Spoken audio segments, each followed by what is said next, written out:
What is up, everybody? This is NerdingOutSports, and today we're talking about Daniel Jones. Danny Dimes, everyone's favorite topic of discussion right now.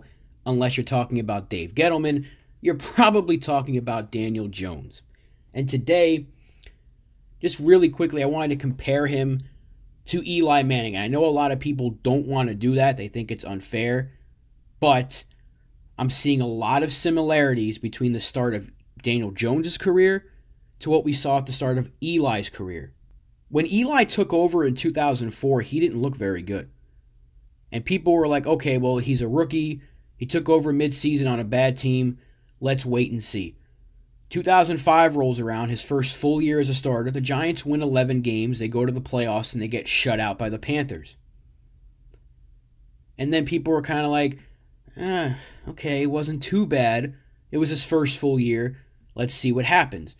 2006, the Giants only win 8 games. Eli, again, not very good, numbers-wise. And people are like, maybe this wasn't the best decision. Because the trade was Rivers and a future first-round pick, which turned out to be Sean Merriman, and I think another pick that turned out to be Nate Kading for the Chargers for Eli Manning. So then New York fans and the media were like, the Giants could have had Phillip Rivers or Ben Roethlisberger and Sean Merriman and whoever else they wanted to take with that other pick instead of having Eli Manning, who's turning the ball over.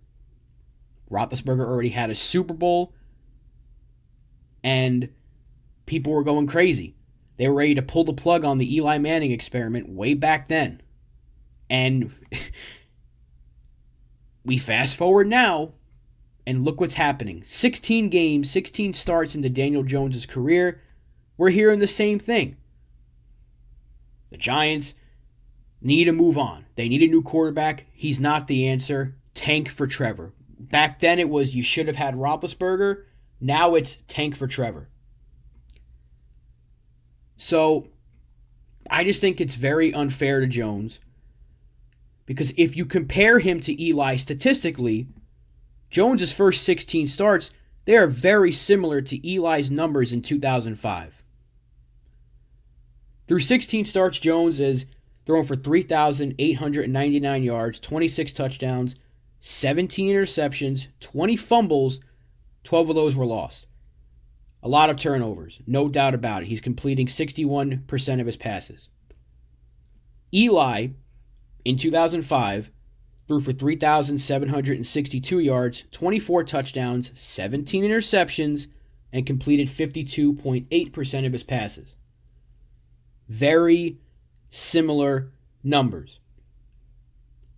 And that's not even taking into account what Daniel Jones has had to work with compared to what Eli had to work with. Look what Jones has right now. An experimental offensive line, a rookie left tackle who we can all agree has been good, but he hasn't been great just yet. But he's definitely the guy you want out there moving forward. You have a left guard who has declined after a good rookie season 2 years ago and hoping he can turn it around. You have a guard tackle converted to center now 4 games into his career at that position. You have a veteran right guard who hasn't played up to his usual self just yet. And then you have Cam Fleming, who has somehow graded as the top offensive lineman on the team.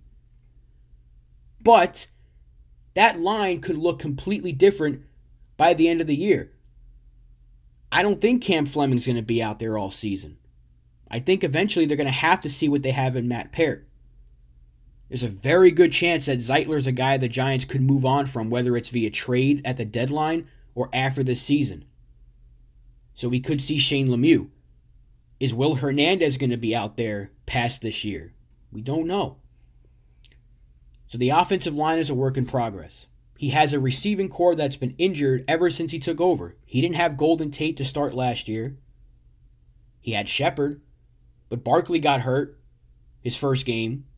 He had Ingram, and Ingram was pretty good, but then Ingram got hurt. Shepard was on and off the field last year. And then look at this year.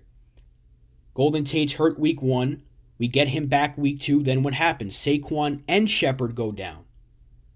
Tate is clearly not the player he was even last year.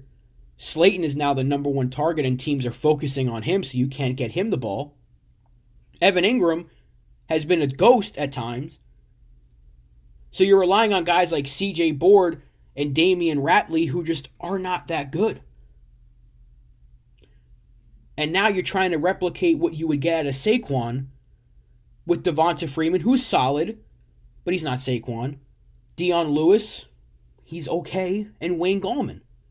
And after all this, Daniel Jones is still the leading rusher on the team.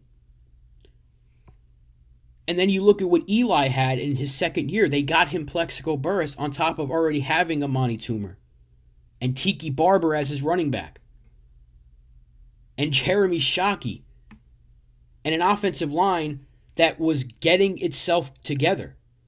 Because back in 2004, that offensive line was looked at as terrible.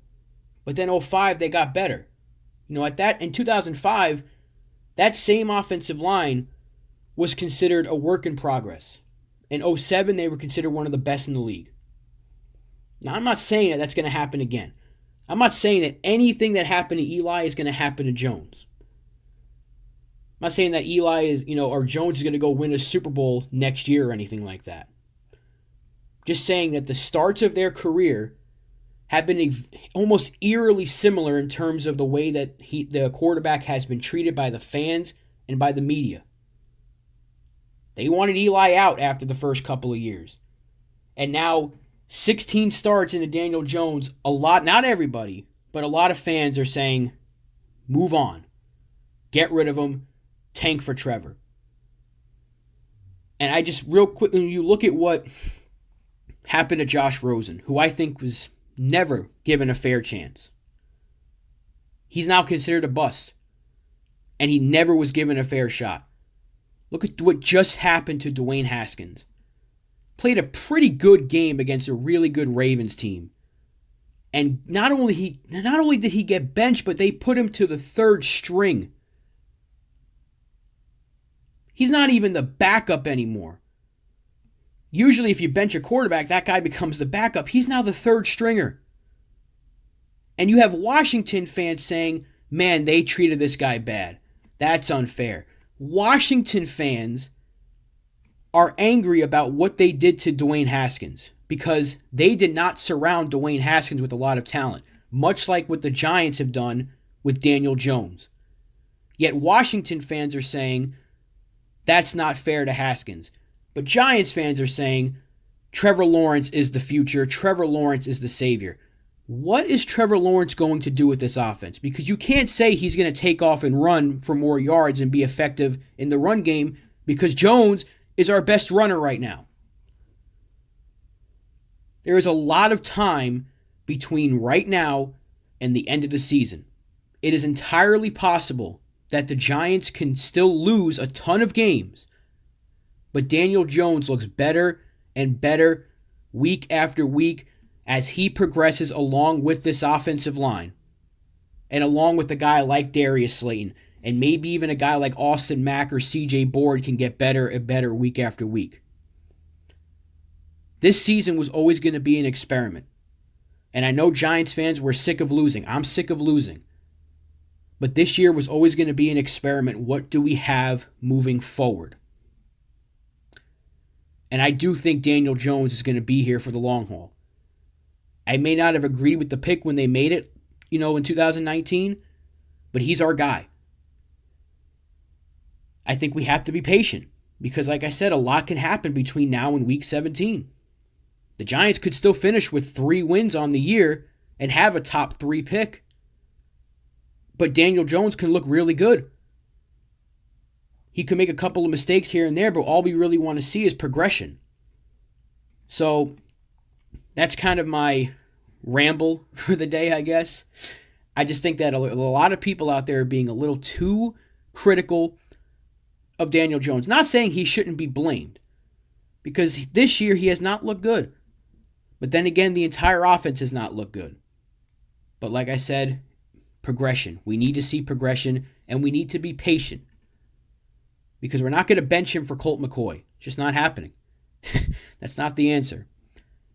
So that right there is basically it. Just wanted to get that out there and see if anyone out there agrees with me on the subject, or if you have a differing opinion, let me know in the comments section. Be sure to like, subscribe, let me know what you think, and I will see you guys next time. Thank you for watching. Thank you for listening. Let's go Giants. Peace out.